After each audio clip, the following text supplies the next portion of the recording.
Ba't ka ba kasi pumunta sa school? Bakit? Masama ba? May nagawa ba akong masama? Naboard lang naman ako kaya kita sinundan dun eh.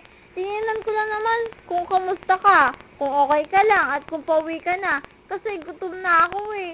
Tsaka baka kasi wala kang kalaro doon sa school nyo. Nag-aaral naman ako ah. Kaya di ka dapat magalit sa akin kasi good girl ako. Tsaka wala naman talaga akong masawang nagawa eh. Oh, okay fine, okay fine. Just please shut up.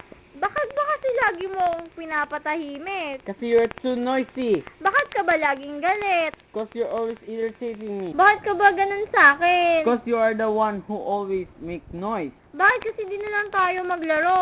Just please, please, shut up. I'm too tired to play or talk to you.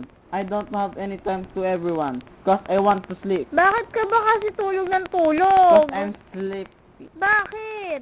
Please, maglalaro tayo pag nanahimik ka na. Promise, talagang maglalaro tayo. Anong laro? Taguan, habulan, takbuhan? Pag nanahimik ka, so please, if you want to play, let me sleep first.